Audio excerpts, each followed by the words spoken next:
L'after est là avec Daniel Riolo, avec Pierre Ducrot, avec Romain Canuti du Fosséen.fr, avec Jean au 32-16. On termine sur l'OM ensemble et après, avis tranché de Pierre sur le PSG. Vous êtes là sur le hashtag RMC Live également. Fred me dit notamment, t'es vraiment à l'ouest, Noël n'est plus. Maintenant, c'est Jean-Claude, celui qui rentre dans la gueule de Daniel. Autant pour moi. Voilà.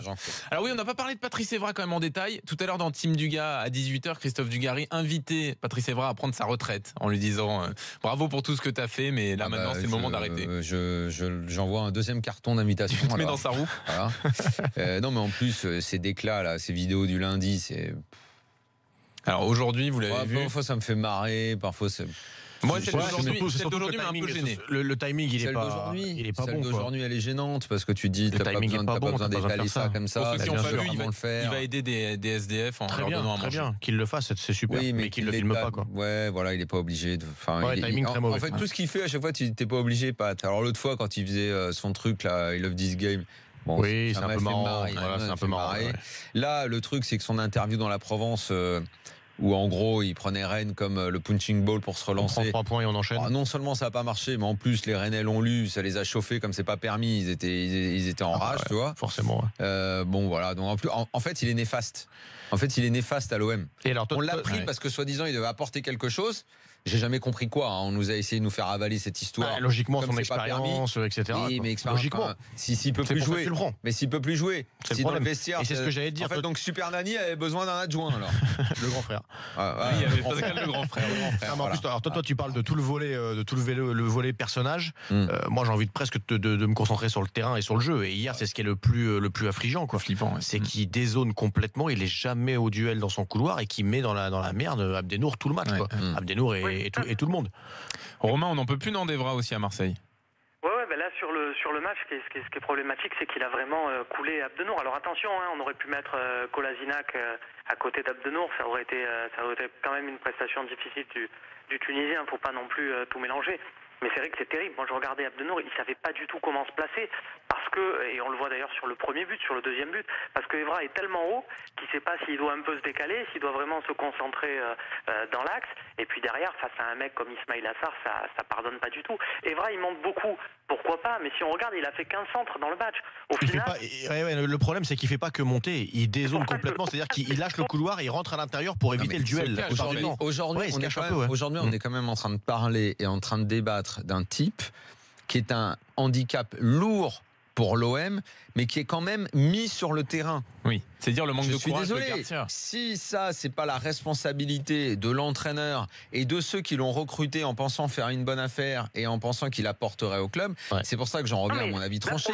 La première étape de la fusée Champion Project, elle est déjà cramée, Romain. C'est déjà cramé. Il faut déjà passer à autre chose, mais pas seulement au niveau entraîneur. Moi, je te dis même qu'il faut passer à autre chose au niveau des responsabilités, au niveau même du président. Il faut même là, il est cramé, c'est fini. Romain. Mais ils ont recruté à ma vie. Moi, je suis persuadé que Patrice Evra, au mois de janvier, c'est la meilleure opportunité au poste d'arrière gauche qui était possible sur le mercato pour les 6 mois. Ils se sont dit, ok, on lui fait signer 1 an et demi. À l'intersaison, ils se sont dit, on va voir si avec une vraie préparation, ça change. Bon, visiblement, si fin juillet, ils vont recruter Jordan Amavi, c'est qu'ils se sont dit, ça va pas suffisant.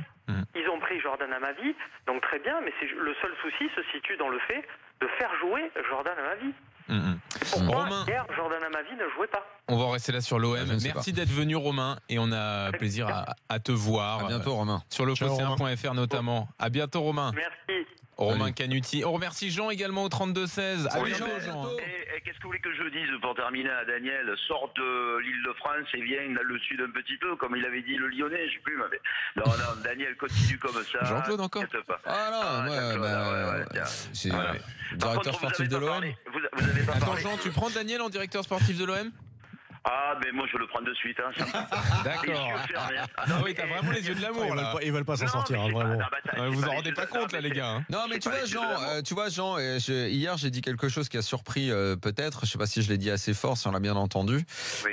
Mais en fait, je crois qu'il y a un type qui en plus aimerait beaucoup faire son retour à l'OM et qui, je pense, pourrait apporter beaucoup à ce club. C'est un ancien dirigeant qui a payé pour toutes ses fautes et à qui il ne faut pas non plus sans arrêt tenir rigueur de ce qu'il a fait. Non. Monsieur Bernès. Non, monsieur Jean-Pierre Bernès. Ouais. Mais vous en avez parlé hier déjà. Ouais, mais vous avez des infos, Non, mais on réfléchissait. Parce que je sais. Bon, d'abord, l'OM, c'est sa vie.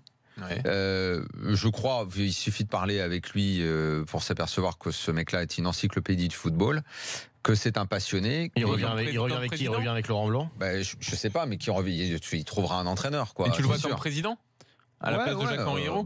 Petit à petit, oui, forcément. Il va pas être dans l'ombre. Ou directeur général. En tout cas, il va pas être dans l'ombre. On verra si ça non, mais je sais pas. Moi, je lance ça comme ça parce que je ne vois pas aujourd'hui ce qui va pouvoir réellement, une bonne fois pour toutes, relancer l'OM, parce que ça fait des années que ce club se tape des mecs qui dirigent. C'est pas possible, quoi. On arrête là sur l'OM. On a eu le président du service des sports de TF1. On a eu le service de com de la rue. On a eu, au bout d'un moment, il faut mettre un mec qui connaît vraiment le foot, pour qui l'OM c'est vraiment une passion depuis toujours. Je vois que lui. Je vois que lui. Il parle Daniel. Gilbert, il a plus de charisme déjà, c'est là où il est plus fort. À bientôt, Jean. On enchaîne sur le PSG. C'est la vie tranchée de Pierre Ducrot. Ne bougez pas la pierre, Pierre, mais j'étais à 2 doigts de m'agacer. Excellent. J'adore en plus. J'adore ce film. J'adore le film. C'est mieux que Ducrot, il se décarcasse quand même. Ouais. D'accord. Je vous ramènerai la prochaine fois. On est obligé. On est obligé. C'est trop attendu, on lui a fait toute sa vie et tout. Ça a le mérite d'être fait après. Attends. En plus, c'est une pub, on n'a pas le droit. Ah oui, donc tu payeras. Tu payeras. C'est une marque. Quand on faisait couscous boulettes Garbit, on avait le droit. Mais quand? On le faisait quand Trapp il avait fait ses boulettes, on avait reçu c'est vrai. Mais c'était pas à la télé. À la radio. On citait pas le nom de la marque. Si Paul veut me le retrouver pour me faire plaisir, le couscous. Allez, il se met dessus. Tu l'auras demain. Alors juste avant, c'est terminé à Reims, la Ligue 2, Reims-Brest, Aurélien Thiersin. Ouais, victoire de Brest 1-0 donc sur cette boulette de Julien Janvier qui fait une passe en retrait trop molle pour son gardien. Et le buteur brestois Édouard Butin qui n'a plus qu'à pousser le ballon au fond des filets. C'est la 3e victoire de suite pour les Brestois après Lens et Nancy. Et la mauvaise opération pour Reims qui pouvait reprendre la place de leader ce soir. Mais donc Reims restera 3e, 1-0 pour Brest ici à Auguste Delaune. Donc pour Janvier, on aurait pu mettre, merci Aurélien, on aurait pu mettre le jingle boulette. Oui, pour la passe en retrait. Eh écoutons-le. Ah oui. Non. Excellent. Allez, on y va, Pierre. Donc, tu veux nous parler tactique? Tu veux qu'on oublie la tactique qui a permis au PSG de s'imposer à Metz vendredi en vue du match de Ligue des Champions? Je ne sais pas si on doit l'oublier, parce que finalement c'est Emery qui est décideur et c'est lui qui l'a mis en place contre Metz. Donc s'il la met en place contre Metz, c'est qu'il veut la travailler et qu'il compte peut-être dessus. On rappelle un 4-4-2 avec 4 joueurs offensifs. Ouais, 4-4-2, 4-2 milieux, 4-2-3, 4-2-3 un peu presque. Voilà, c'était un peu plus ça. Ouais. Mais peu importe. En tout cas, Emery a changé son dispositif et apparemment il a dit qu'il voulait le travailler un petit moment avec ses 2 milieux de terrain. Et moi, c'est ce qui me pose un problème, c'est que dans l'axe, si tu joues comme ça, alors tu peux toujours essayer de changer en Ligue des Champions pour quelques matchs, mais finalement il y a combien de matchs en Ligue des Champions qui vont être un peu plus élevés pour le Paris Saint-Germain, suivant le tirage, il y en a peut-être 6 ou 4. Voilà, le reste c'est de la Ligue 1, c'est de la Coupe. Les matchs de Ligue des Champions, logiquement aujourd'hui avec l'équipe que tu as, l'effectif que tu as, tu dois dominer ta poule quasiment. C'est en tout cas l'attente qui règne au PSG.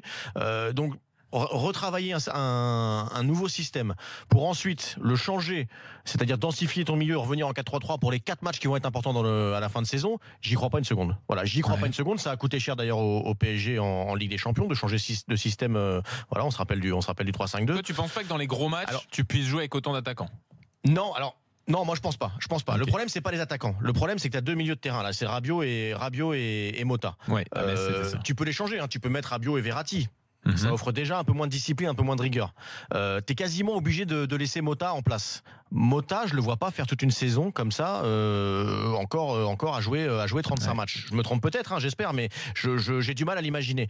Donc moi j'ai très envie que le PSG continue son 4-3-3, son 3-4-3 ensuite quand tu récupères le ballon et que Mota descend entre les deux défenseurs centraux à la relance et que les latéraux sont beaucoup plus hauts et s'alignent avec les milieux et t'as tes trois offensifs. Et en plus ce système, ça veut dire que tu peux inclure beaucoup plus facilement un Draxler, un Di Maria, tu peux les intégrer quasiment au milieu si tu veux pendant l'année tourner et donner du temps de jeu à tout le monde. Tu peux mettre un Draxler ou un Pastore à la place de Verratti et de Rabiot. Ça t'offre beaucoup plus de choix, je pense, et beaucoup plus de certitude durant toute l'année. Parce que moi, changer de système pour les 4 matchs qui vont être costauds à la fin de l'année pour densifier un milieu de terrain, j'y crois pas. Voilà, j'y crois pas. Ça a beau être des joueurs exceptionnels, à un moment donné, il te faut des certitudes, il te faut des repères que tu travailles dès maintenant jusqu'en quart de finale, en demi-finale ou en finale de Ligue des Champions. Tu ne peux pas changer à ce moment-là. Demain, sur le terrain du Celtic, en Ligue des Champions, tu joues en 4-3-3. Moi, je joue en 4-3-3 et je garde des principes. Voilà. Daniel, je garde les mêmes principes. Ouais, je pense que Pierre a raison. Il y a un côté absolument séduisant à voir un 4-2-4, mais contre Metz, le PSG pouvait même jouer avec qui il voulait. Ils sont supérieurs techniquement, ils ont la balle quand ils veulent et avec le ballon, ils font ce qu'ils veulent. Même si sur la première période où Metz arrive à résister en imposant un gros combat physique, le PSG n'est pas si à l'aise que ça. Ouais, finalement. Ça a été poussif un petit peu quand même. Exactement.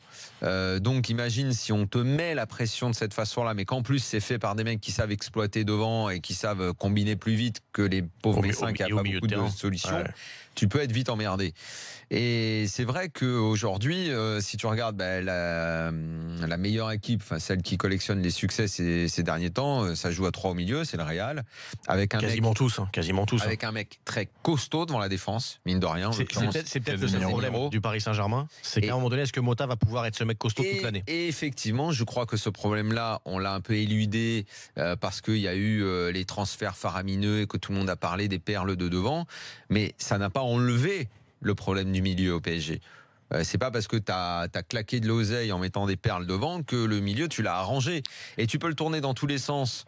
Rabiot, Verratti, Mota, et je pense que de toute façon c'est ça que tu risques d'avoir comme solution au final dans les gros matchs. Pour les gros matchs, ouais. Que peut-être tu feras souffler Mota dans les jours qui précèdent parce que de toute façon tu pourras faire ce que tu veux. Normalement tu gagneras quand même tes matchs. Mais là, ce problème-là, quand arriveront les gros matchs de Ligue des Champions, tu l'auras quand même. Le Bayern, ça joue également à 3 au milieu et c'est plutôt solide. Et si tu veux jouer à 2, parce que Monaco l'a fait en étant champion, c'est pas avec cela. Mais non, c'est clair. Si tu avais pris Fabinho, tu pouvais. Et l'année dernière, Fabinho le faisait avec Bakayoko, qui était uniquement concentré sur des tâches très défensives, qui certes était peut-être capable de temps en temps de faire Chelsea avec Kanté et Bakayoko cette année. Voilà. Mais à un moment, le combat du milieu, le foot, je ne gomme pas évidemment la dimension technique qui est principale et que moi je mets toujours en numéro 1, mais la dimension physique dans le combat, dans le passage, tu sais, les fameuses phases de transition, tout ça doit être fait par des mecs qui sont vifs, alertes, costauds et en plus techniques et en plus capables d'aller vite.